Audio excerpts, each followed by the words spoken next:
And next. I think it's a good time to talk about particle orientation and the orientation modifiers look, spin, and turn. These guys. But in order to talk about these, we need to understand what a particle is doing when it's moving around space. So, just like earlier, I'm going to make a basic emitter. I'm going to set it to a single point emission and shoot.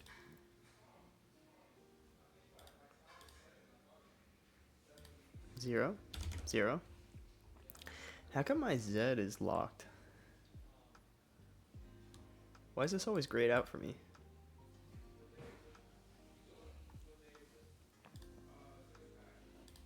One particle. And in the properties, you can see we're going at a certain velocity in the z direction. Let's Oh, also go that's to why. the particle group and make our radius 4 so we can see this particle nice and clear and you can see it's moving that way. Now, in order to understand orientation, I need to change the Sorry, what was your velocity real quick? particle group and make our radius 1 particle. And in the properties, you can see we're going at a certain velocity. Velocity is 100 centimeters. Oh, okay, shit. I guess mine is too. Oh, I guess our scene is ridiculous, maybe? What are you at? 90? Velocity in the z direction. Let's also go to the particle group and make our radius 4 so we can see this particle nice and clear and you can see it's moving that way. Now, in order to understand orientation, I need to change the visibility here in a way that you can actually see the orientation of the particle. So I'm going to turn to handles and you can see that we have Hold the phone. Draw. Handles. the axes. The blue one is not very visible because it happens to like the same color. But one thing I'm going to do just to make the particle swim around is just go and add in my scene a turbulence and change the parameters, my little triangle. That always works nicely. Now watch this, and first of all, before I press play, think what you expect the particle to do. Let me deselect everything and press play. So let's look at this particle. It's moving in certain directions, but its orientation is not changing. Right. Now, let's not forget that in Cinema 4D, moving forward is by default moving in the z direction. But you can see that this particle is not moving like an airplane as you would expect it to bang and pitch and all that. Right. But it's only pointing in the plus z direction. And if I Right. go to the top view here, you will see much clearer that the particle is moving in all sorts of directions, but its orientation is always the same. Nope, nope, not Extend that. this so we can see it a bit longer. That's because we haven't told the particle to rotate or orient in any particular direction. Now, without doing anything with the modifiers yet, let's turn off this turbulence and go to the basic emitter here. And you would see that down here in the properties, let me close everything that's not important. Let's close everything. You can see here we have alignment. So in the alignment, it's telling you that the particle is oriented originally towards the velocity. So under here, properties and alignment is the velocity. Direction with an up vector of y. So that's why the particle, when we emit it, has an up vector of y. So the global y is up, and the direction it's going is the plus z. It's the velocity direction. This applies to the instant it gets emitted. Now let's close this little group and open the angular velocity. Currently, it's set to 0 with a spin vector of 0. You need to get used to opening everything you can to see what's underneath. And what I'm going to do now is tell it to have some sort of angular velocity. I'm going to set this to 30 degrees with no other variance. And the spin vector is the velocity direction. So it's going to spin around the axes it's traveling. Right. And currently, this spinning is on the z-axis. So we should see our particle spinning this way, like that. So let's see how that works. Rewind, of course, and look at that. It is Whoa, spinning around look at its him go. axis with a rate of 30 degrees per second. Now let's test that for a second. If I make this 360 degrees, I assume that at 30 frames, and I'm going to stop the animation here by going to the animate and changing the playback mode to simple. This won't wrap around the animation, so I'm going to press play and wait it to finish. And you can see that it's approximately 360 degrees. Now you will see some variance in some of these, especially when you have the continuous mode on. And that's because in order to avoid banding, which means that particles are generated exactly on the frame at exactly the same position, exactly the same rotation, you do get a bit of offset with all these initial values. If I turn off the continuous, you will see that at 30 frames it's going to be exactly 360 degrees. We are going to talk about the details. I have no idea what oh, he turned turbulence off. I'm an idiot. And what side effects it has and what problems it fixes.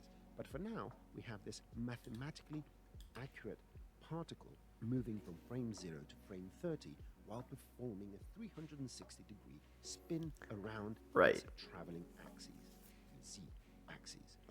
Now, having said all that, and now I guess you have some sort of understanding what these spinny things are and all that, let's go back and reset this. Right-click, reset to default. And what I want to do is go back to my turbulence. And again, a particle is swimming and doing its great little stuff. Again, let me extend my timeline. Rewind, press play, and it's going around. So how do we make the particle, first of all, always look in the direction it's traveling? Well, that is achieved through the look modifier. The look modifier, which if you want things to work 100% properly, you have to think about what's executing before. First, the turbulence is going to modify the way this particle is moving, and then the particle is going to orient itself. It's going to look in the direction of travel. Turbulence first, look after. Is the velocity direction. And the up direction is the alignment up, the same alignment we saw over here when we went to the alignment Y1 and so forth. But we're going to see these in much detail later on. So what's going to happen now? Well, the particle is going to move in all sorts of directions as it has been. And then it's going to look. look. At the same time, after each evaluation frame, it's going to turn itself Oh, yeah. orients the z-axis towards the direction it's traveling. So let's rewind and press play. And watch that now. Now it's an airplane. So we turned our particle from a spaceship into an airplane. And I can go here and make this much bigger so we can see. I was going to say, I can't see shit all.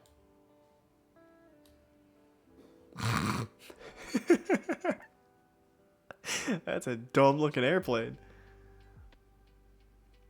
But, so if this is the z is the direction of velocity, so it's traveling down z, you can see it's spawned right here.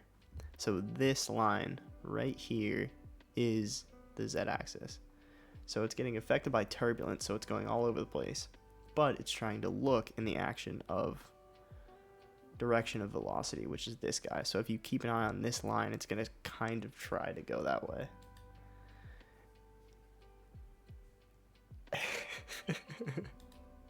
And it kind of does. Particle traveling. That's so cool. Space. And if you want your particles to have orientation, because if you have a sphere or an object that has symmetry, then you don't need to do that. But if you do want your particle to orient itself in the direction of travel, you need to add a look modifier. Right. Excellent. So let's Cool. just remove these over here and rewind, and we can see our particle just moving in a straight line. In the same vein, we There can he tell the goes. particle to do certain things. For example, to turn in a certain direction. And this will turn the way it's moving in that certain direction. So let's try this. What I'm going to do is use a condition, as I did previously. And I remember I'm going this. to make it a child of the group.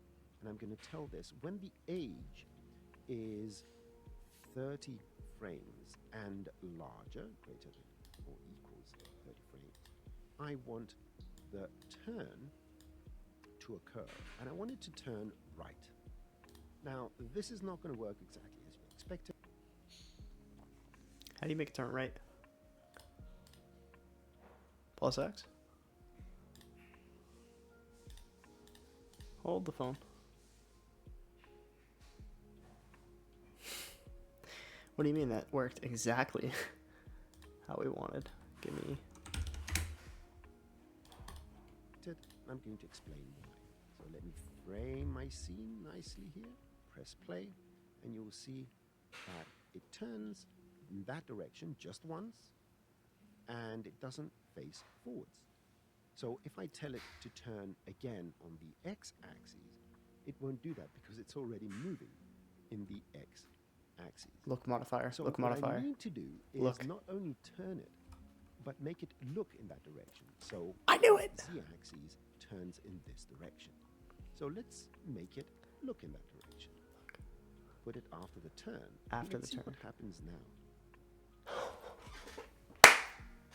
That's it. Now it's facing Called it. in that direction.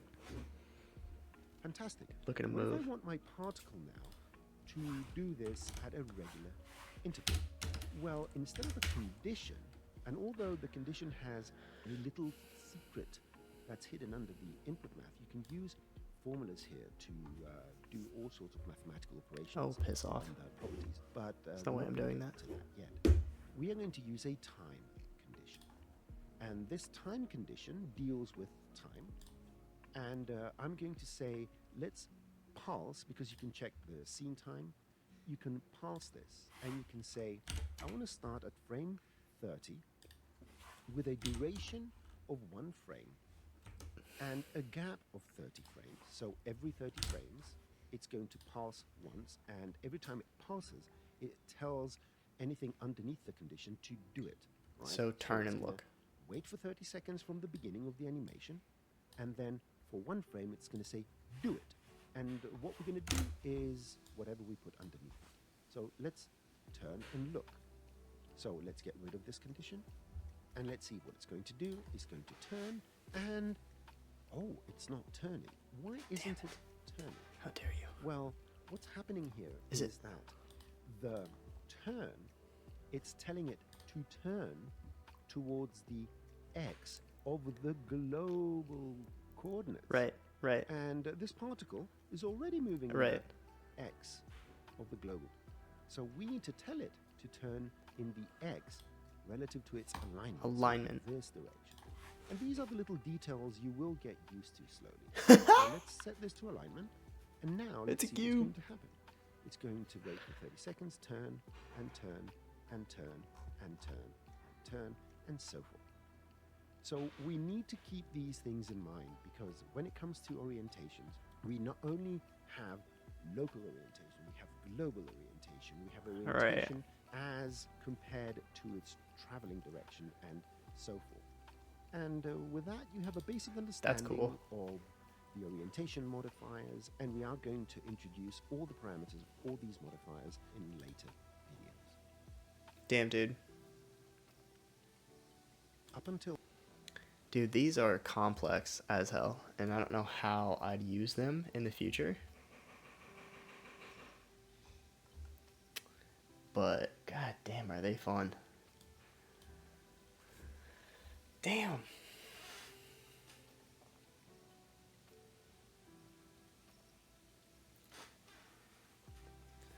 Alright.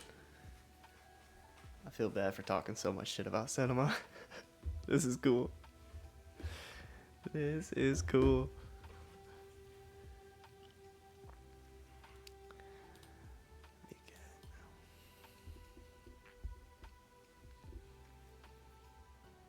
Dude, look at him. Look at him go. Look at him go.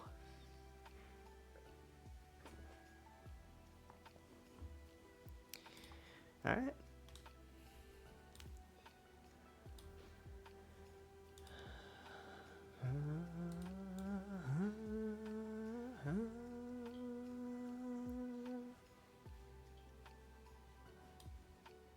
All right. Cool.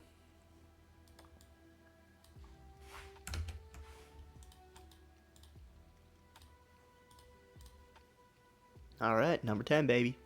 Next. Till now, we've only seen particles reacting to modifiers and so forth. We haven't seen them interacting with other particles. And this brings in the P2P or particle-to-particle modifiers, blend, flock, These guys. Prey. So in order to have this sort of interaction, we're going to start with a basic emitter. Fantastic.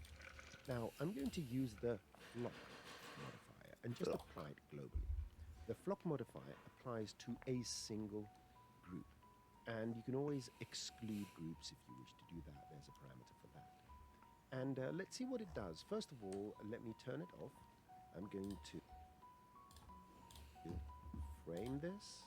I'm going to go and extend my timeline to 600 frames. And let's go to the emitter. And in the emission, let's increase this to 10,000 particles per second. So we get Emission. Constant rate. 10,000 per second. quite a few of these particles flying through the scene. Fantastic. So they're just moving forwards. Now if I turn on the flock modifier and start getting used to putting the modifiers further down, not that it's going to make a difference in this particular case, but just to make sure that you have a better understanding of what executes before. First we emit, then the particle group receives the particles, and then whatever happens Right. there happens.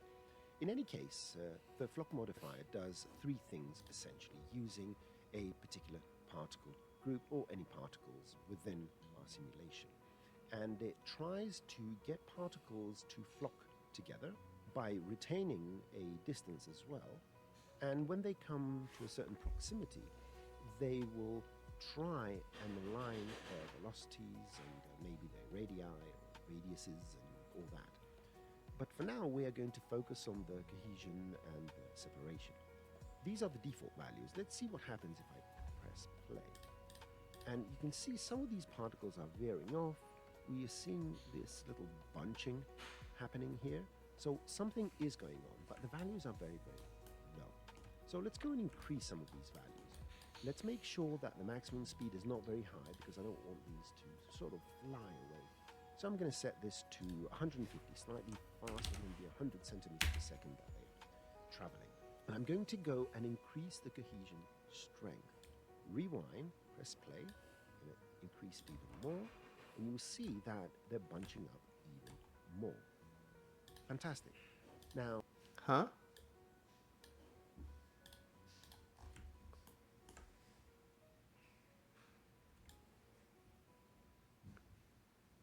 Okay.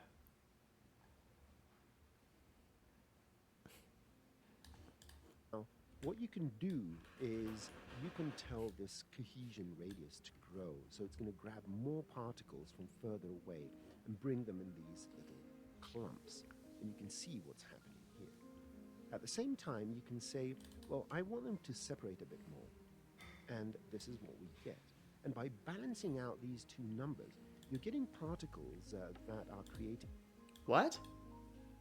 So it's going to grab more particles from further away and bring them in these little clumps. And you can see what's happening here. At the same time, you can say, well, I want them to separate a bit more. And this is what we get. And by balancing out these two numbers, you're getting particles that are creating these very, very interesting shapes. And you can go ahead and change these parameters to ridiculous amounts, just to make this look ridiculous. So this is what flocking does essentially. It allows particles to interact I mean, that looks cool. I don't quite understand. with other particles based on the So the two coordinates we're adapting is cohesion, how strong they clump together, and separation. So cohesion will make them clump together.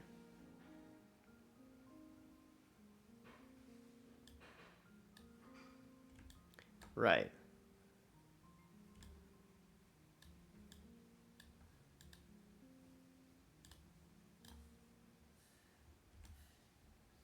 And then separation is one that'll have to fall off.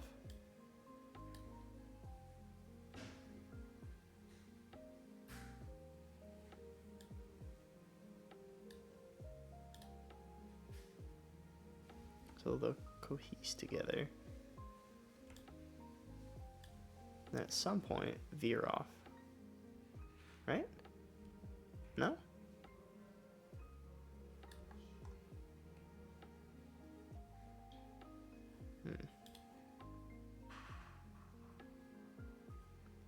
So he's got like 10, 7,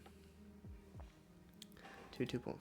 Proximity, which is controlled by these parameters here, and either get together or fly away or stuff like that.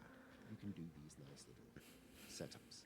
Now, let's get rid of the flock modifier and go to the predator trip. Wait, I don't want to. I want to keep playing with it.